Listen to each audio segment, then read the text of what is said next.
The Puzzlers Club. Critical thinking, using visual and convergent thinking skills to decode messages.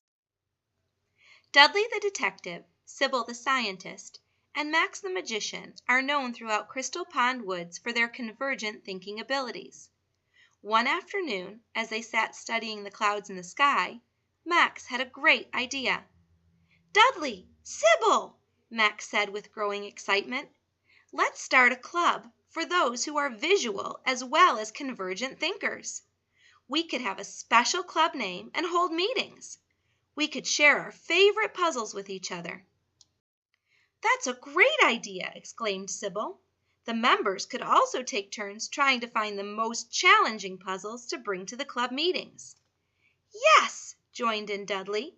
"I can't think of anything more fun than trying to solve challenging puzzles. Let's call our club the Puzzlers Club." "That's a great name, Dudley. How should we let the others in the woods know about our new club?" asked Sybil.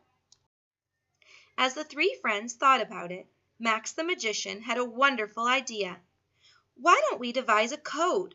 We could use it to write an invitation to the first club meeting. We can use shapes and lines to write the code," he suggested.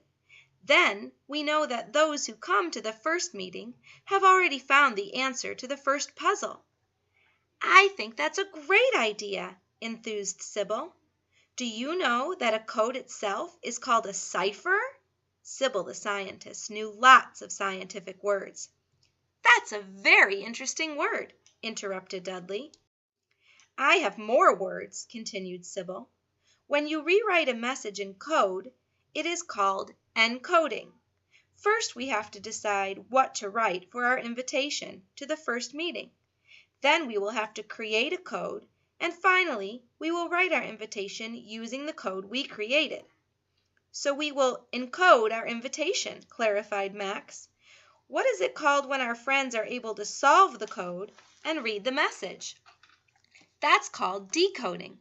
Our friends who come to the first club meeting will have already decoded our first puzzle," exclaimed Sybil. The three friends decided that Max the magician would create the code. The next day they met at Sybil's laboratory, and Max the magician proudly displayed his encoded invitation. "Let's see if we can figure out the message, Sybil," challenged Dudley. "Wow," worried Sybil. "It looks like gibberish to me. I don't know where to start." Dudley's eyes lit up. "I have an idea," he said thoughtfully. "Notice this apostrophe at the end of a word? It is unusual to have an apostrophe without a letter after it. Usually that happens after an S. I'm going to see what happens if I assign an S to that symbol." "If you are correct," replied Max, "then every symbol like that in the code stands for the letter S." Max proceeded to write the letter S below each of those symbols. "That makes sense because that means there's an S after the second apostrophe, which is fairly common," added Sybil. Sybil and Dudley continued to stare at the coded message. "Oh, look!" exclaimed Sybil. "I recognize my name in the message. See? This word begins with an S, and it only has 5 letters in it, just like my name." Sybil was correct, and Max wrote her name below the symbols.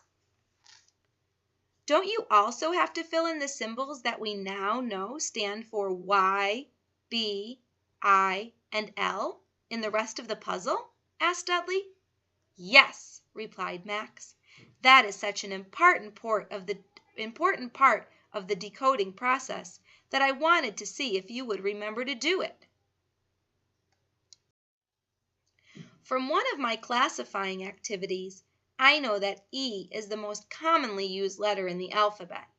I wonder if the most commonly used symbol in this puzzle could be an E, mused Sybil. "What do you think, Dudley?" Dudley looked carefully at the puzzle. "I think you may be right, Sybil," answered Dudley. "I think it is an E because I see 2 places where that letter symbol is doubled and E can be doubled. Max just smiled and wrote the letter E below each of the symbols Dudley had indicated. Meanwhile, Sybil was working on the rest of the message. Dudley, I think I recognize a system to this code. Don't you think each symbol sort of looks like the letter it is supposed to be? Dudley listened to Sybil's logical reasoning and agreed with her. As Max filled in the letters below more symbols, the friends were able to decode the rest of the puzzle. Dudley and Sybil were so excited after decoding Max's puzzle, they decided to devise their own codes for their first meeting of the Puzzlers Club. Can you decode their puzzles? Independent practice time. Now it's your turn to try some decoding and encoding of your own. Use your visual and convergent skills to decode the Sybil cipher and hexagon hieroglyphics messages. Then you can try creative cryptology to encode your very own message for your friends and family. Have fun!